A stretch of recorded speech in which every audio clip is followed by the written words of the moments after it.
On dit que chaque entreprise a une odeur qui révèle sa vérité bien avant les chiffres. La nôtre était un cocktail de café cramé, de produits pour moquettes et d'ambitions déçues. Le genre d'odeur qui vous prend à la gorge et qui pousse même les gens bien à parler comme des communiqués de presse. Ça faisait 8 ans que je respirais cet air.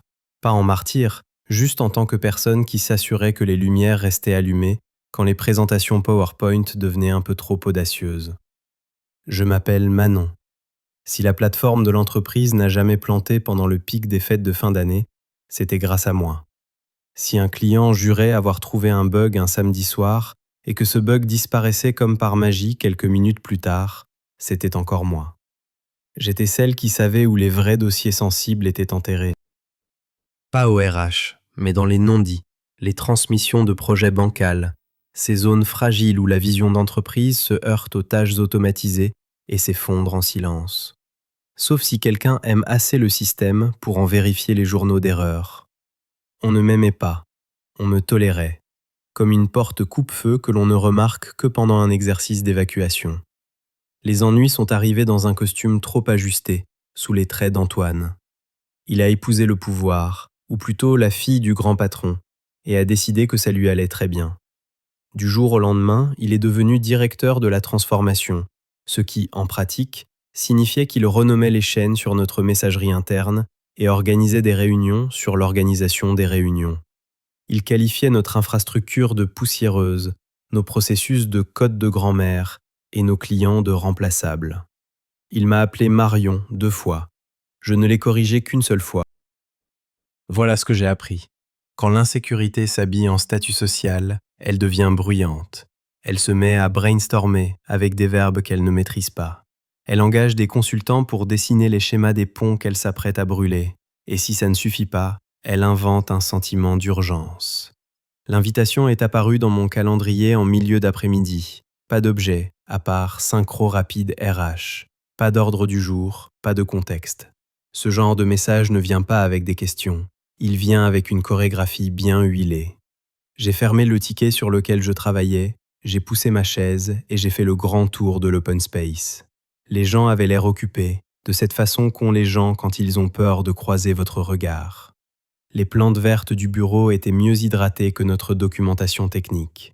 Dans le bureau vitré des ressources humaines, Antoine était assis sur le coin de la table, comme si la gravité lui appartenait. Sa cravate était juste assez desserrée pour suggérer qu'il avait mieux à faire ailleurs. À côté de lui, Sophie, notre responsable RH, tenait un dossier aux couleurs de l'entreprise comme une brochure. « Manon, dit-il, trouvant enfin le bon prénom. Soyons efficaces. » Ce mot, efficace, c'est ce qu'on dit quand on s'apprête à ruiner la semaine de quelqu'un et qu'on veut avoir l'air aussi impartial qu'un tableur.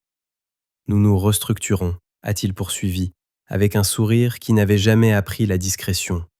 L'entreprise prend une nouvelle direction et certains postes historiques ne correspondent plus à notre vision du futur. Historique. J'ai appris que dans le jargon d'entreprise, ça peut vouloir dire expérience, stabilité et même le pilier qui finance votre direction audacieuse. Mais aujourd'hui, ça voulait juste dire moi. Sophie a fait glisser le dossier vers moi. Je ne l'ai pas ouvert. Pas besoin de lire la dernière page d'un livre dont on connaît déjà l'intrigue. Nous apprécions sincèrement vos services, dit-elle doucement. Mes services, comme si j'avais servi des cafés et non évité ce déploiement catastrophique qui aurait facturé 2 fois tous nos clients. Un script de sécurité écrit en pleine nuit, un mail de remerciement envoyé dans la foulée à un développeur junior qui avait vu la faille que j'avais manquée. Voilà mes services. J'ai laissé le silence s'installer jusqu'à ce qu'il devienne une pièce dans laquelle nous étions tous assis, mal à l'aise. C'est Antoine qui a craqué le premier en tapotant sa montre. « Si vous pouviez rendre votre badge, votre ordinateur, Antoine. » J'ai posé mon badge sur la table, face visible. Comme on laisse une clé sur le comptoir quand on sait qu'on ne reviendra pas. « Vous êtes licencié. C'est ce que vous vouliez dire, n'est-ce pas ? » Net, final, victorieux. Il a cligné des yeux, confus, comme un chien qui entend son nom prononcé avec un autre accent. « Je ne suis pas là pour casser quoi que ce soit, ai-je dit d'une voix égale. J'en ai juste fini de réparer ce que vous cassez. » Il a eu un sourire narquois, plus un réflexe qu'une pensée. « On s'en sortira très bien. Nous avons un plan de migration. » Bien sûr qu'ils en avaient un magnifique schéma fait sur un logiciel en ligne, superbe en zoomant, mais qui se dissolvait au contact de la réalité. Le plan supposait que le système d'authentification se comporterait comme une brochure publicitaire. Il supposait que la personne qui, depuis des années, recousait manuellement les mauvaises décisions avec des scripts méticuleux serait toujours là pour le faire. J'ai passé des années à documenter tout ce qui pouvait l'être, ai-je dit. Mais il y a des choses qu'on apprend seulement en se levant à 4 heures du matin pour écouter un système respirer. On ne peut pas externaliser les battements d'un cœur. Le regard de Sophie s'est tourné vers moi. Un regard humain, inquiet. Je l'ai apprécié à cet instant, pas parce qu'elle pouvait arrêter quoi que ce soit, mais parce qu'elle savait qu'elle ne le pouvait pas et qu'elle aurait quand même aimé pouvoir.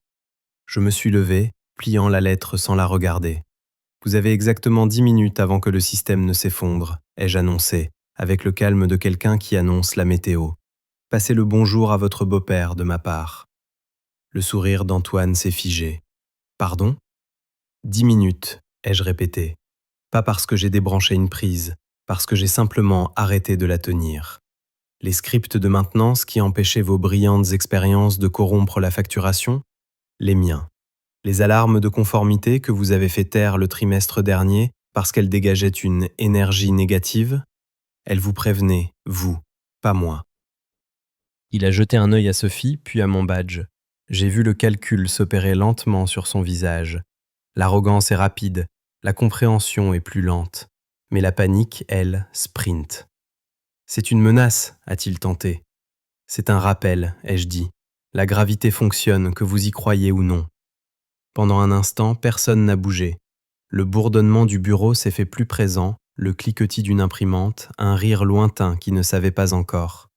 J'ai fait glisser mon ordinateur sur la table, je me suis tourné vers la porte, puis je me suis arrêté. « Documentez tout à partir de maintenant », ai-je dit à Sophie, pas à lui. « Sauvegardez vos emails sur votre compte personnel. Si quelqu'un vous dit de ne pas le faire, notez-le aussi. » Puis je suis sorti, en passant devant un dédale de nouvelles affiches de motivation. Rêvons en itération. L'audace accélère. J'ai pensé à la différence entre le bruit et le signal. Je n'ai pas élevé la voix. Je n'ai pas claqué de porte. J'ai pris les escaliers.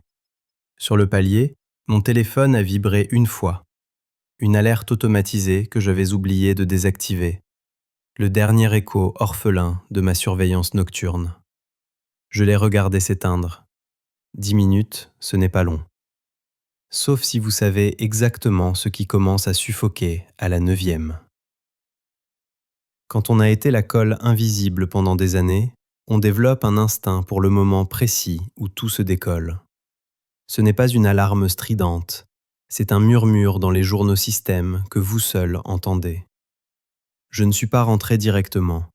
J'ai marché jusqu'à un petit café à la peinture écaillée, avec des tables trop rapprochées. Le genre d'endroit où personne ne se soucie si vous restez des heures.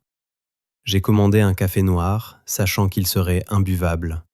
Mes mains ne tremblaient pas, mais ma poitrine vibrait de ce faible bourdonnement d'adrénaline. De la fenêtre, je voyais la façade vitrée de notre tour, à la Défense. 15e étage. Pour la première fois en près de 10 ans, je ne lui devais plus rien. J'avais dit à Antoine qu'il avait 10 minutes. Ce n'était pas du mélodrame. C'est le temps qu'il faut à l'un de mes scripts, pas ceux de l'entreprise, pour réaliser qu'il n'a plus les autorisations nécessaires. Au début, rien ne se passe. Les tableaux de bord restent verts. Puis les bords s'effilochent. Une facture n'est pas validée. Une requête expire. J'ai siroté mon café. Aurais-je dû laisser une piste, des instructions cachées ? Mais je me suis souvenu du sourire narquois d'Antoine, la façon dont il avait dit « historique », comme si c'était une pourriture et non des racines.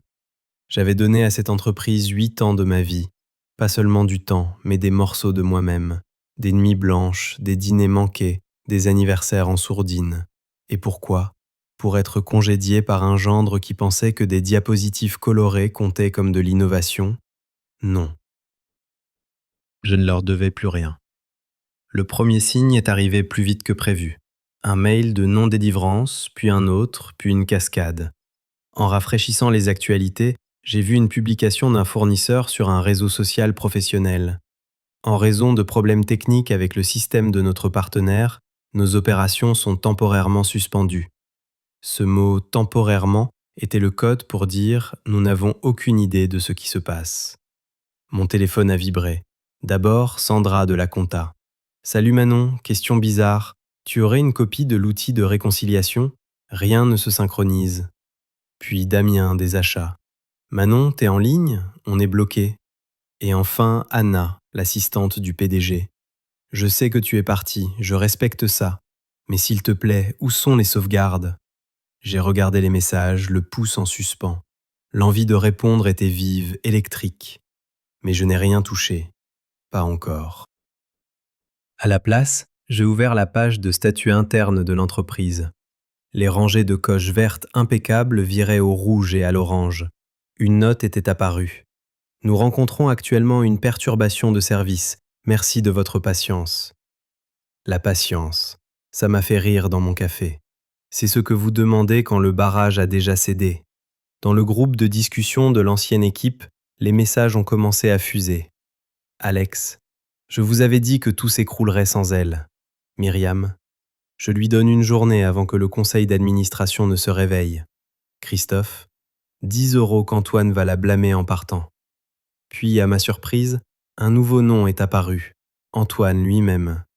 Salut l'équipe, gardons une énergie positive. Hashtag solution pas accusation. J'ai failli recracher mon café. Je l'imaginais, transpirant dans sa chemise, essayant de colmater une crise avec des emojis. Ce n'était pas du sabotage. C'est ce que personne ne comprenait encore. Je n'avais rien cassé. J'avais simplement arrêté de réparer ce qu'il n'avait jamais respecté au point de vouloir l'apprendre. Et c'était peut-être ça, la vengeance la plus pure. Pas le bruit de la destruction, mais le silence de l'absence. Il y a une différence entre provoquer un incendie et sortir d'un bâtiment où l'on a été le système d'arrosage automatique pendant des années. Je me répétais ça alors que les messages s'empilaient. Je ne devais pas un seau d'eau à Antoine. Mais il y avait des gens à l'intérieur pour qui j'avais de l'estime. Ça compliquait les choses. Anna. Le PDG veut savoir s'il y a des sauvegardes hors site. Il demande spécifiquement pour les backups historiques. Backup historique. C'était drôle. Quand j'avais créé ce dossier, Antoine avait appelé ça de la redondance paranoïaque. J'ai finalement répondu à Anna. Il existe une sauvegarde des données. Cherche la page Miroir secours. Demande à l'IT de restaurer l'accès en lecture seule. C'est la propriété de l'entreprise. Tu as l'autorisation. Je n'ai pas mentionné mes scripts. Les limites, ce sont des lignes que l'on trace avant que les gens n'essaient de les déplacer. Quelques minutes plus tard, la page de statut montrait quelques indicateurs qui redevenaient verts. La facturation était toujours en panne, mais les finances n'allaient pas subir une hémorragie. Une petite partie mesquine de moi voulait laisser toute la machine gripper. La plus grande partie voulait que les gens bien soient payés. Sandra m'a appelé. « Manon, je suis tellement désolée, a-t-elle lâché. Si la double paye part, on est en rupture de contrat. Est-ce que je mets le processus en pause ? Pause, ai-je dit. Dis au service juridique que tu l'as fait sous la clause d'arrêt d'urgence. Cherche dans la documentation, garde-fou, fin de trimestre. Merci, a-t-elle soufflé. En raccrochant, je ne ressentais pas de suffisance. C'était autre chose. Le soulagement prend des formes étranges. Un email des RH, entretien de sortie. En pièce jointe, une clause sur la coopération pendant la transition. J'ai ri. Une transition implique un pont. Antoine avait démoli le pont au bulldozer et maintenant il voulait m'emprunter mes planches. Mon téléphone a de nouveau sonné. Numéro inconnu. J'ai laissé faire, puis un SMS. « Manon, c'est Sophie, s'il te plaît. » J'ai décroché. « Je ne te retiendrai pas, a-t-elle dit à voix basse. Juste, j'ai enregistré notre réunion. Ce n'était pas prévu, mais quelque chose m'a dit de le faire. D'accord. Si les choses tournent mal, tu devrais savoir. Antoine a parlé de ton âge avant que tu n'entres. Il a parlé du personnel historique, qui encombrait la culture d'entreprise. Je l'ai noté. J'ai fermé les yeux. Merci, ai-je dit. Protège-toi. Envoie-toi les notes sur ton compte perso. Imprime-les. Elle a eu un petit rire, le son de quelqu'un qui choisit le courage. Il va t'accuser. Je sais. De l'autre côté de la rue, un homme en costume est sorti de la tour, Antoine. Il parlait trop vite au directeur des opérations. Le visage du directeur a changé, de la colère, puis quelque chose de plus froid, du calcul. Antoine a pointé le bâtiment, vers le 15e étage. Le directeur n'a pas regardé. Il s'est retourné et s'est éloigné. Un autre email est arrivé, de la part de la liaison avec le conseil d'administration. Objet, demande de conversation. 2 phrases. Nous aimerions avoir un bref appel avec vous, strictement confidentiel. Je n'ai pas répondu. Pas tout de suite. J'ai ouvert un nouveau document et j'ai commencé une liste.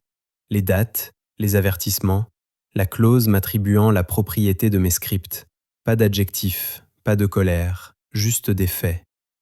Puis l'écran s'est allumé avec le nom du PDG. Un appel. J'ai laissé sonner.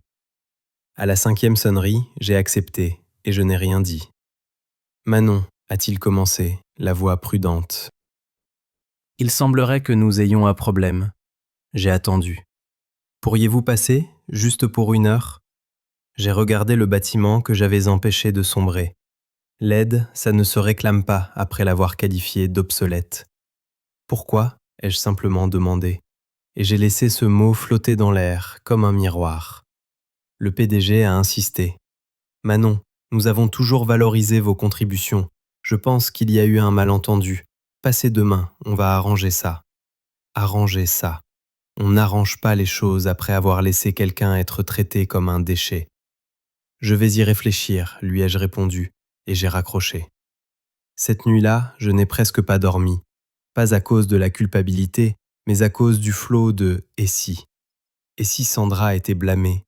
Et si Antoine convainquait le conseil d'administration ? La réputation ne suit pas toujours la vérité. Au matin, la nouvelle s'était propagée. Un site spécialisé avait publié un article. Perturbation majeure chez Axialis. Le nom de l'entreprise était lâché. Je suis retourné au même café, j'ai commandé le même café brûlé et j'ai ouvert ma tablette. Ma boîte de réception ressemblait à une marée de tempête.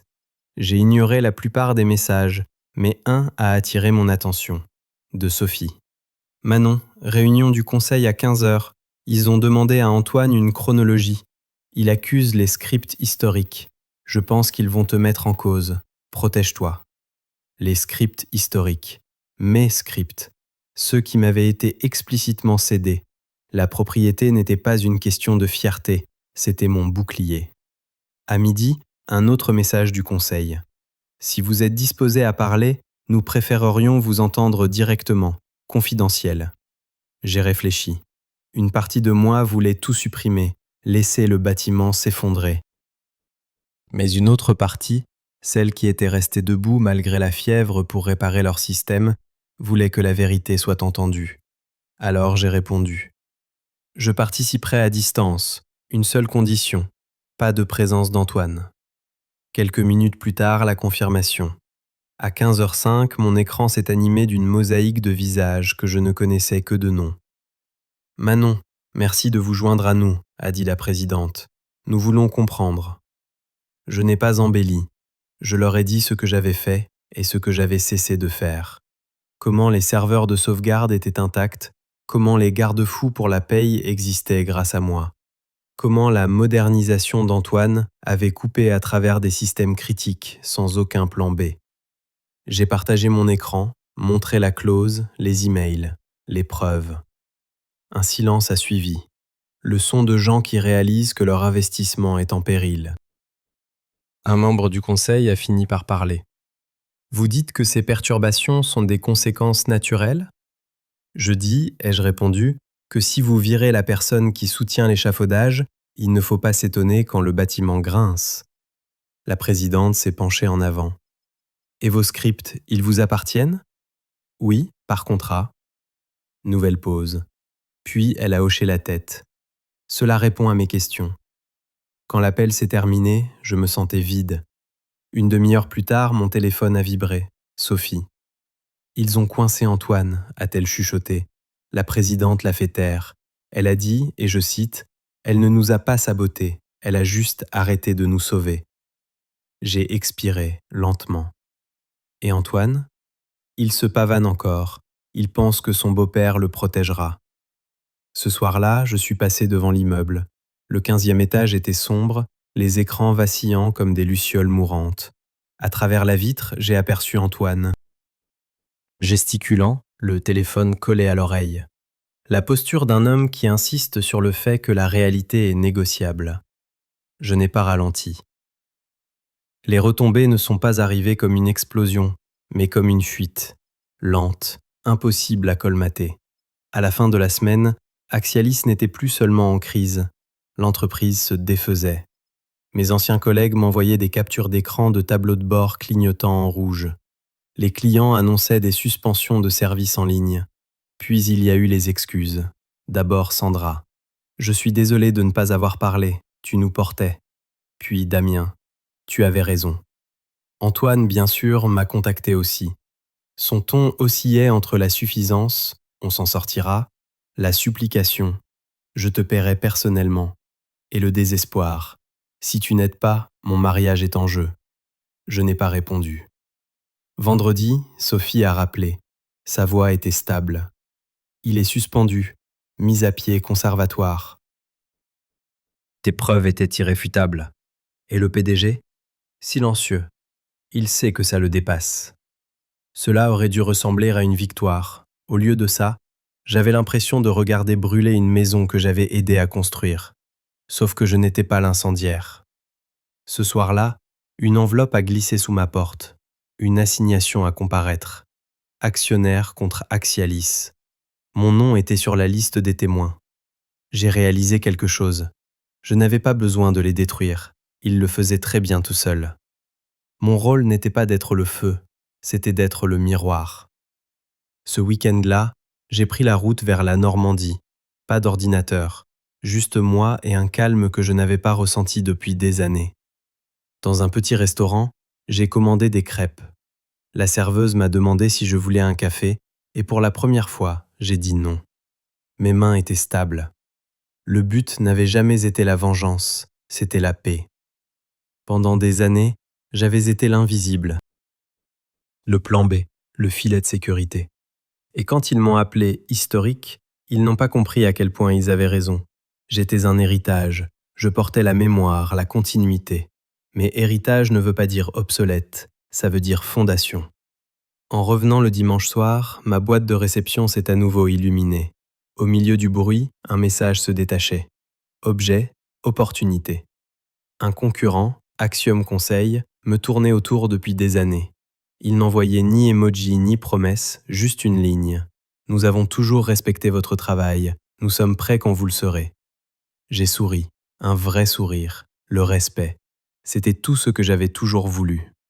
Le lundi matin, alors qu'Axialis se débattait dans une autre réunion de crise, j'ai signé le contrat d'Axiom.